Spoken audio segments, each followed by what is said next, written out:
Hello, I'm Megan. I'm from Honey We're Home, and I'm honored to be here at Memorial Hermann today with Dr. Cairo. She's an oncologist with Texas Oncology, and she is here today to answer all of our questions about breast cancer. As you know, it's Breast Cancer Awareness Month this month, and y'all had a lot of wonderful questions for her. I don't know anything. She's the expert, and so I'm so excited for this opportunity to just have a one-on-one conversation with her and get these questions answered. So Dr. Cairo, thank you so much for being here. It's my pleasure to be here, Megan. Thanks for inviting me. I would like for you to first start off by telling the audience, what do you do in your practice? I know you're an oncologist and you specialize in breast cancer, but can you tell us what does that mean? Well, what that means is that I see almost 100% breast cancer patients. And so when a woman is first diagnosed with breast cancer, she has her screening mammogram, she has her biopsy, and she gets an absolutely terrifying diagnosis. Sure. I'm one of the first doctors who she gets to see. And so we get to sit down, have usually a calming and informative and educational conversation so that a lot of that fear, that trepidation, we can really reduce that down to something that's a manageable plan. So Sure.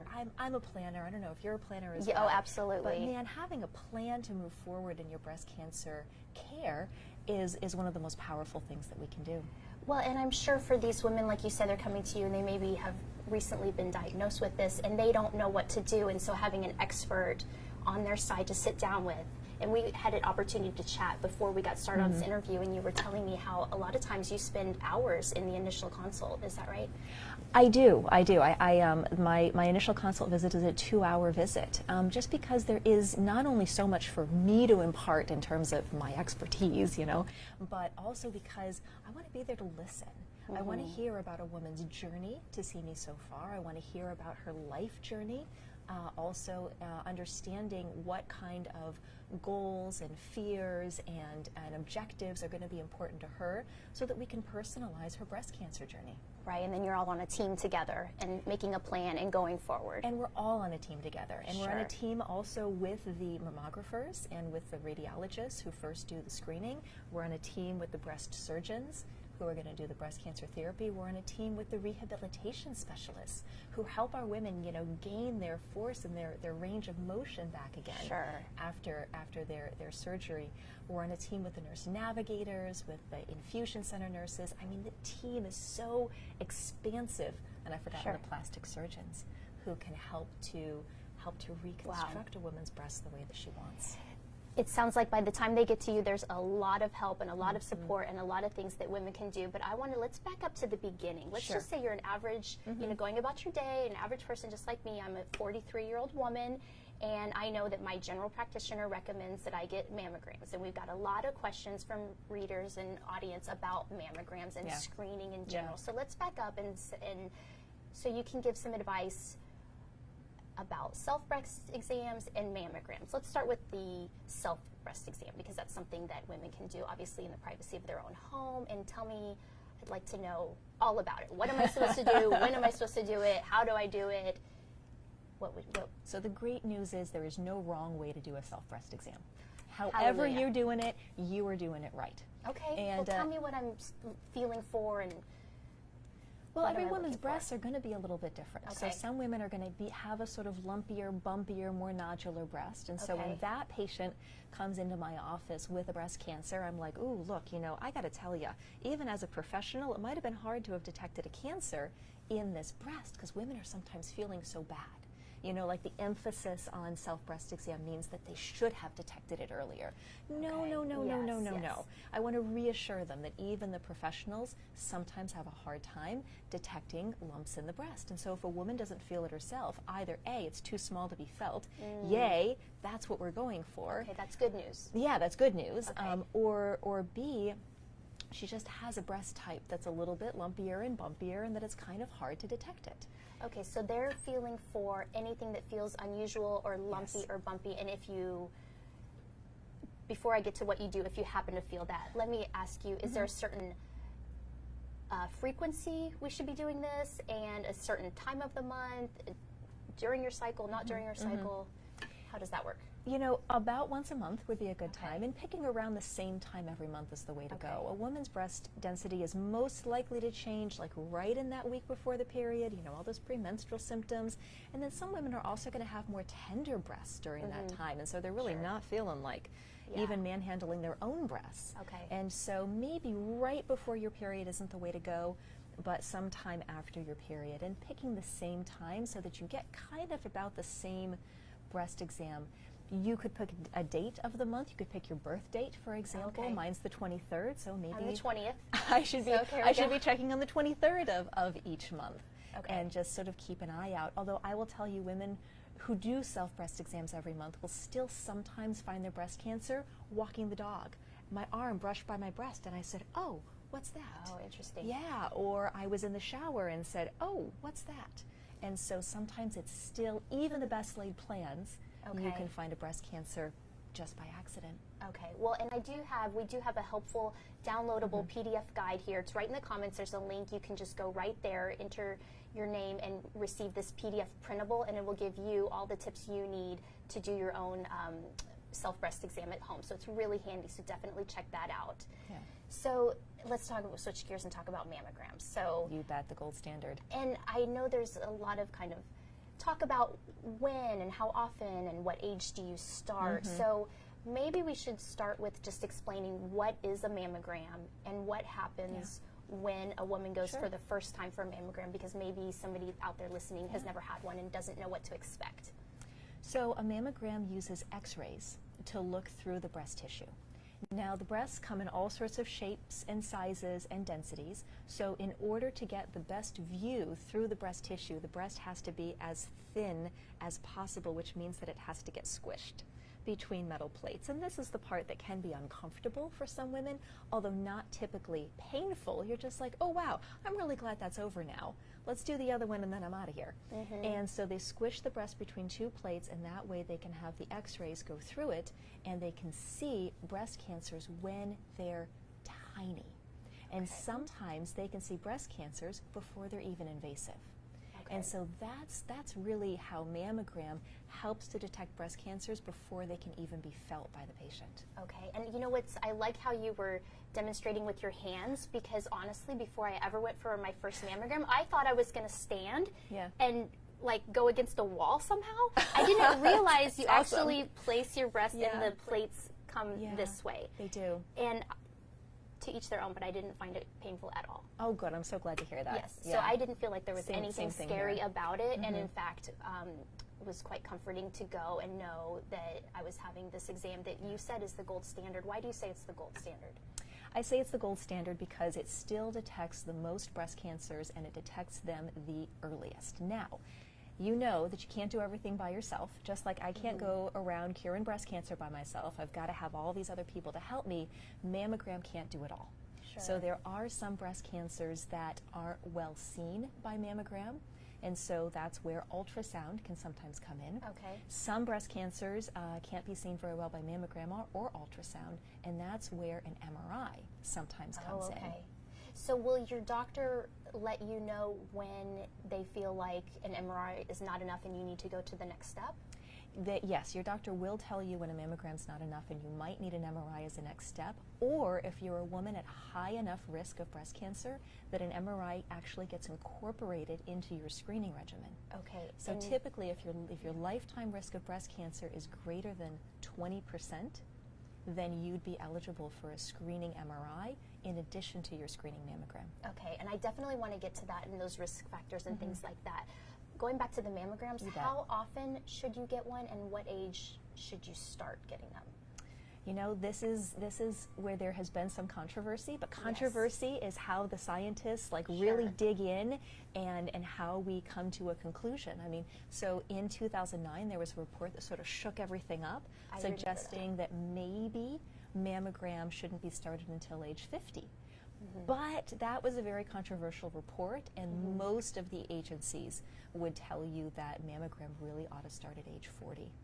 Okay. You're going to be a little less likely to detect a breast cancer from age 40 to 50, but this is a woman's prime years. Sure. You know, during this time, we're raising our children. Yes, absolutely. And the impact on our lives if a breast cancer didn't get diagnosed until a late stage is really profound. And this is not to shortchange my breast cancer patients in their 60s and 70s who are still leading really, you know, profoundly important and driven and positive lives. But for those younger women to reduce their access to mammography, you know, really could have been potentially very detrimental. Sure. So they kept it in the guidelines to start mammograms at age 40 and to do it every year. Okay, so once a year after age 40. Once a year after age 40. Okay, and the benefit of that is that if they do see it early, then there's more treatment, there's more options, there's more planning and things that can be done. It's more likely to be curable. Wow, and that's so such good news. and so the great thing about finding an early breast cancer is you're more likely to cure it, and sort of conversely there's less that you have to do to treat it. Once a breast cancer has spread beyond the breast, once it's metastasized, a woman is on treatment for the rest of her life. And so to find a breast cancer early, you sort of, even though it's a very intense time period of treatment, there's sort of less treatment, and then there's this opportunity for cure at the end of it. And that's really powerful. Yes, and that's what we love to hear. We love to hear. So our audience submitted questions ahead of time, and they're really great questions. I want to make sure I'm not missing any of those. So we did cover monthly self-exams. You do recommend that. Yes. What about men? We did get some questions that wanted to know about, do men need to do self-breast exams? Can men get breast cancer? So there are some men who can get breast cancer. The rate is dramatically decreased compared to women, and many of these men would come from high-risk families. And so there is a gene, there's a breast cancer gene, BRCA2, that can be associated with male breast cancer. So if a man has a family history of breast cancer, multiple women or men on the same side of the family, then I would urge him to talk to his doctor about potentially having the genetic test to see if he had the possibility of having breast cancer. I have to say, most of my when breast cancer is found in my male patients, they find it themselves because there is no screening like mammogram that's been easily defined for men. And so they do find it themselves. And because the male chest wall and breast area is not as dense as a woman's, they do tend to find them relatively early and relatively easily. A man cannot get a mammogram? A man could get a mammogram. I did. I got this question actually from the mammography organization here in the Betta Linda Cancer Center here at Memorial Hermann Hospital. They had a young man who was BRCA positive and from a family with a high risk of male breast cancer, and he was really young. He was in his early 30s. And they said, what are the guidelines for screening this young man? And there aren't any guidelines. And so, you know, we just kind of moved forward with the idea that yes, I think he deserves screening. But I think those decisions are made on a case-by-case basis, you know, in consultation with an individual and his doctors. And, you know, just talking about who can and cannot get a mammogram, even a woman with breast implants can get a mammogram. Oh, definitely. A woman with breast implants should not forego a mammogram. There is a special technique for how to do the mammogram with breast implants, and it only involves taking 2 extra pictures on each breast. And so what they do is that they take a picture of sort of the whole breast with the implant, and then they sort of move the implant to the back and try and compress the remaining breast tissue to take a picture of just the breast tissue. So it's only a couple of extra pictures. Well, and I've heard you mentioning density of breast. Can you describe what that means and how do we know how dense our breasts are? I mean, I don't know anything.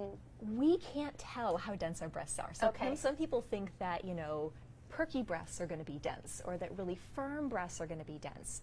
And this is actually not the case. So breast density is defined by mammography, how easily the x-rays pass through the breast tissue.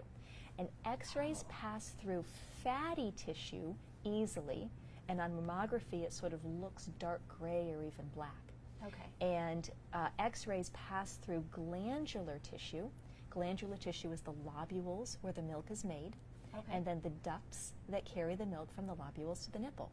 So if there's a lot of lobules and ducts that are left over from a woman's childbearing years, then they will have a more dense kind of picture, a more light gray or white look to their mammogram.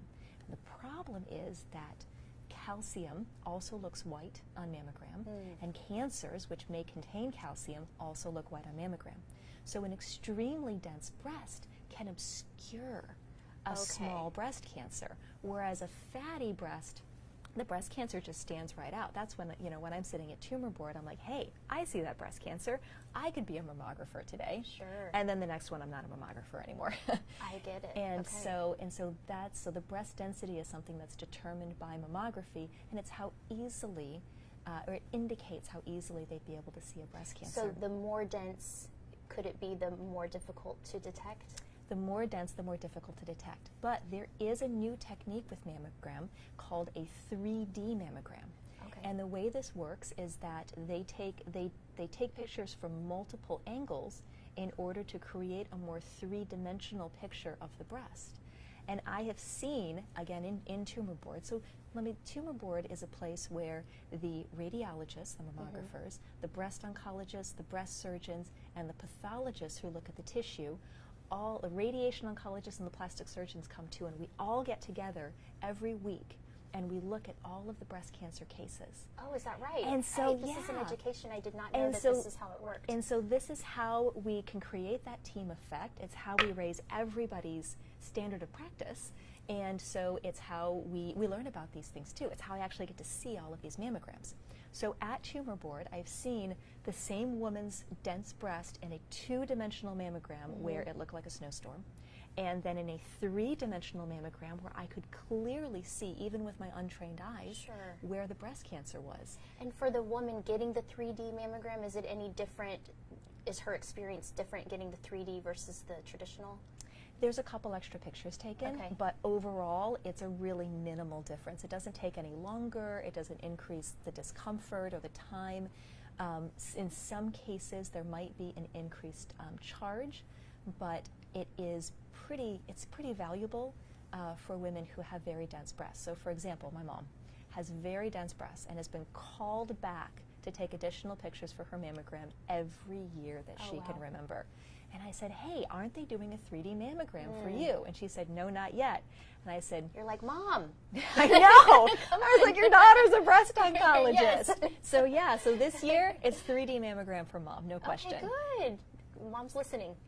I told her to listen in, so I think it's probably my mom out there. Oh, good. So, and then is that one of the reasons why the CT scan might be needed, or the MRI in addition to a mammogram, or beyond a mammogram for somebody with dense tissue, or more reasons? there are more history reasons. and things like that. And I know you've talked about the BRCA gene, but we didn't really describe about what that is or what that means. So maybe we should explain that. Yeah, we probably should roll back and explain that. But I'll just finish up by saying that in addition to mammography, there are other ways to enhance the breast cancer screening. Okay. And so in some cases, if somebody has an abnormality on their mammogram, they can have an ultrasound done that same day. Oh, wow. And even a biopsy if they need it. Because the worst part is the waiting. Sure, yes. I I'm mean, sure. even having the answer, even if it's the answer that you don't want, is really almost a relief after the waiting. Yes, So some kind of certainty at least, and some then kind of certainty. you know what to do next. So, and learn what so to do the next. ability to be able to get the mammogram, the additional views, the ultrasound, and the biopsy on the same day also, you know, decreases the amount of time that you have to spend going back and forth to get your studies done, the time you have to take off from work, find childcare. So to you be able can to do a all this at once biopsy is in and potent. out and just go right home afterwards? Oh yes, absolutely. Yeah, and then hold a little pressure. You could put some ice on it afterwards to reduce any bruising. But yeah, it is an in and out procedure. You don't have to be prepared for it. A biopsy sounds like a big scary word, but maybe you can tell me exactly what does that look like? A biopsy is a little bit scary, but typically, if they're able to do it under ultrasound, you get to lay down. Okay. They'll use the ultrasound probe, which is a sonogram. It's the same thing they used in order to look at babies. Okay. So it uses sound waves, and then they would sort of numb up the surface of the skin, and then they would use the biopsy needle in order to take the biopsy. Okay. Now, because they know what they're looking for, they're usually going to hit it on the first try. Okay. Okay? Something else you asked about, do you want me to go back to the BRCA testing? Yes, I Sure, would, because absolutely. I've heard that a lot in the news and in conversation, and I think it's important. So yes, let's. Yeah. So there are some people who, because of their family history, are going to be at a higher risk for breast cancer. And for some of these people, a subset of them, they are going to have a gene, one of 2 or 3 genes called the BRCA genes, BRCA. So the most famous ones are BRCA1 and BRCA2, but there's also a whole list of genes that can be implicated in breast cancer. Now, how would you know if you had these genes? Right. Well, when I am talking to somebody, I can't tell just by looking at them. I can't tell by the features of their breast cancer. What I have to do is I have to learn about their family history. And so this is something the patient already knows that they're telling me. Yes. And so the NCCN, which is the National Cancer Network, has guidelines for BRCA testing. Okay. And so if a woman with breast cancer has 2 or more family members on the same side who had breast cancer, she's a candidate for genetic testing. Okay. And if she had a male with breast cancer, she's a candidate for genetic testing. And so those are the 2 big things that I'm looking for in a woman's family history in order to decide if I think that her cancer might have a genetic component or whether it might not. Okay. But here's the thing. Genes are only, at least the genes that we can detect, only seem to be responsible for about 15% of breast cancer. Oh, is that right? Yeah. I did not know that. So for 85% of women who are going to develop breast cancer, they don't have a family history. So this is a really common conversation I have with my patients, because 85% of the time we're going to be having the conversation that there's nobody in my family with breast cancer. Right. There's nobody in my family with any kind of cancer. Where could this possibly have come from? We did get a lot of questions about certain things. Like, I know one of them was, is it true that deodorants cause breast cancer? That was a really common, popular question. I wanted to ask you, because I just switched to an all-natural deodorant, and I was thinking, is this better? Is it not better? I want to ask you. It's really a personal choice. There's not been a definitive link between deodorant and breast cancer. Okay. So it's a personal choice. There might be other factors to inform that decision. Okay, that's good to know. Does the birth control, taking the birth control pill, increase your breast cancer risk? And I don't know if this goes hand in hand, but they're asking, is there a certain time period that's okay or safer to be on the pill and not on the pill as it relates to breast cancer? You have a great, well-informed audience out there, because this is a fantastic question, and they're well-researched, and they're up to date, because there was a recent clinical trial that did suggest that there's a slightly increased risk of breast cancer for women taking birth control pills. But how slight is that increase? So it turned out in this Danish study that out of 100,000 women years, there were 14 breast cancer incidences that wouldn't have been expected. Okay. So 14 out of 100,000. Yeah. Yeah. Small. So it's a pretty small number. On the other hand, the breast cancer pill decreased the risk of uterine and endometrial cancer. The breast cancer pill, the birth control. Birth control pill. Okay. Thanks for getting me on that. Yeah. So the birth control pill decreased the risk of ovarian and endometrial cancer, which are both harder cancers to detect and harder cancers to treat. So you really do have this risk and benefit. And, you know, for a woman who's making reproductive choices, there is a risk involved with childbirth. Sure. And in the United States, per 100,000 woman years, 26 of those women are going to die in childbirth. Gosh. I know. That's amazing. Which is shocking, and it's actually a lot higher in the United States than it is in Denmark, where it's only 4 per 100,000, by the way. Wow. Yeah. So the birth control pill is probably something people should talk with their doctor about, Yes. discuss how long they've been on it, what are their issues are particular to them, and then they can make an informed decision. And especially if they're over the age of 40 and still on the birth control pill, that's a time to start having a conversation with their gynecologist or their family medicine doctor about if there's any non-hormonal, types of contraception they can use. Because here's the other thing about the Danish study. All hormonal types of contraception were implicated in an increased risk of breast That's cancer. what I was going to ask you. So it's the hormones in them that is the potential problem. And not just estrogen, but also progestin containing. Okay. So the progestin containing IUDs and the progestin containing implants were also a risk factor, even if they didn't contain estrogen. And this was a bit of a, I mean, not too much of a surprise, but it was awfully disappointing. Yeah, something to definitely think about. Yeah. Okay. What about foods? Are there certain foods, this is a question we also got, that either increase or decrease your risks for breast cancer?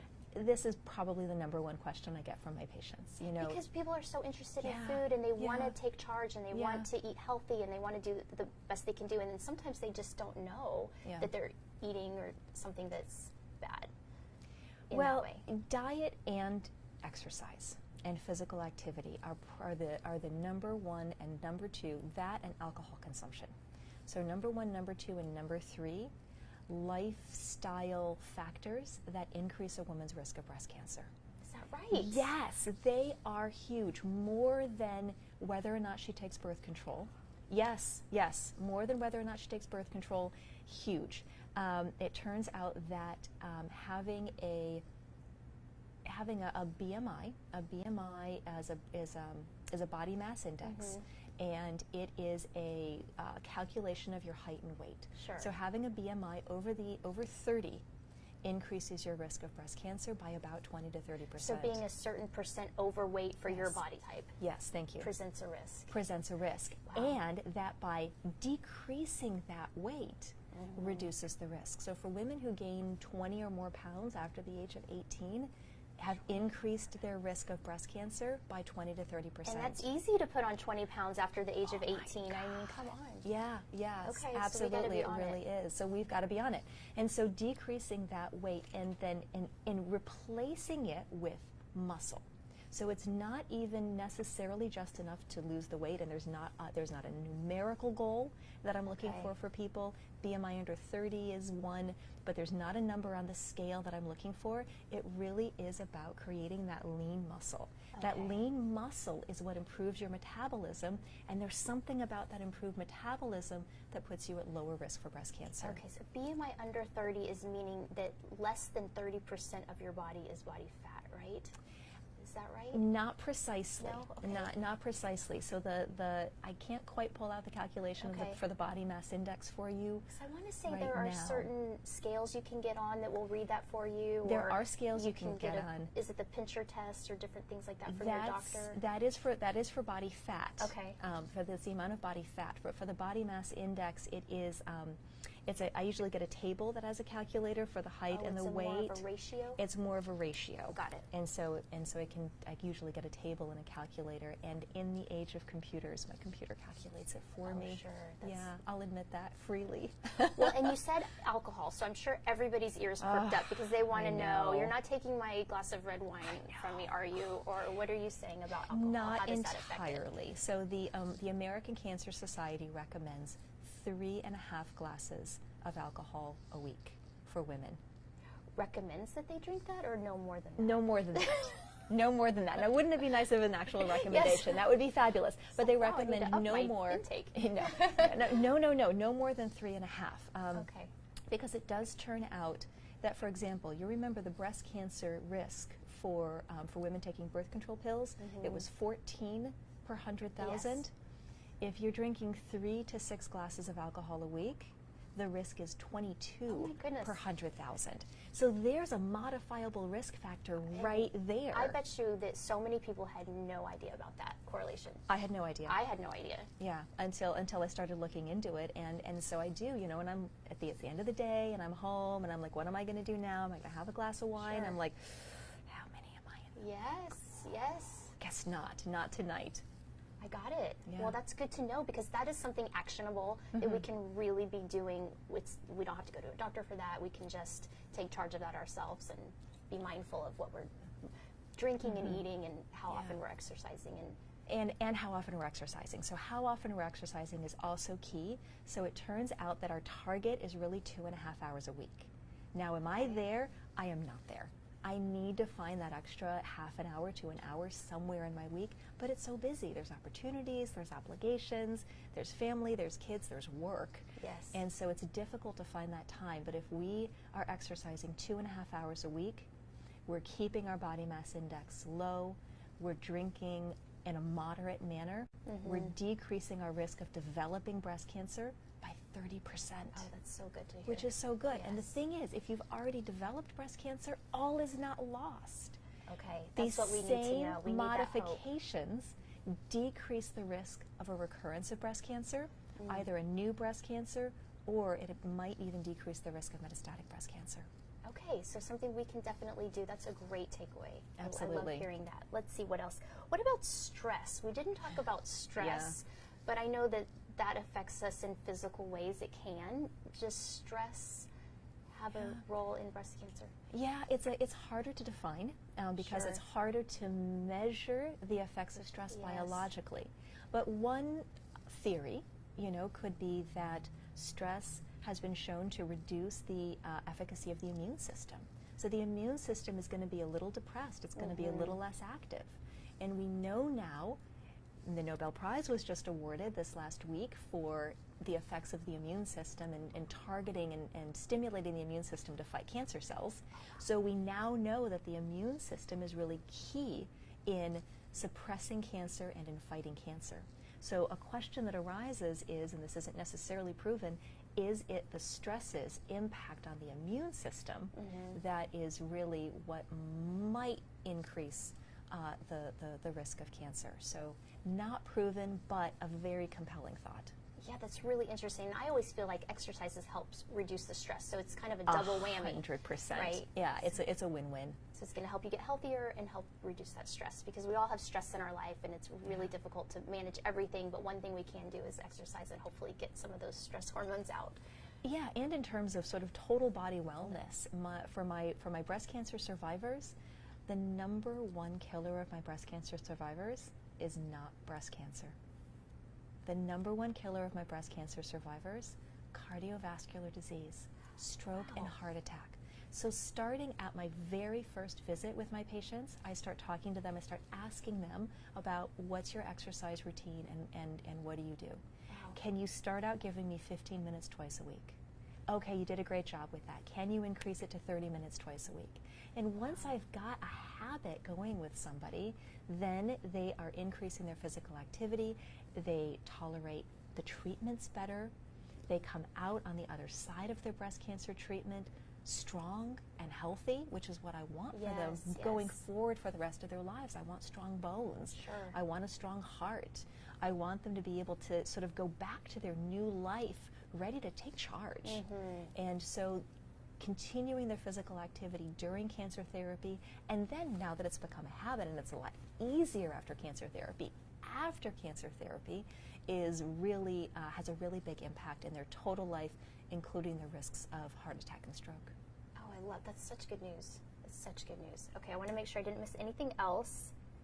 And it's inexpensive. If you've got a pair Free. of sneakers, which you probably have already, you didn't need to sign on to some particular kind of theory, or some kind of engagement or some particular individual. Getting out and walking Well, is we enough. clocked 10 minutes walking to this office because we parked way over and we had to walk down this whole maze to get to this office. And I think that was like a good 10-minute brisk walk, so I'm going to include that in my minutes. Does that count? It absolutely counts. Okay. You got your heart rate up, you're on it.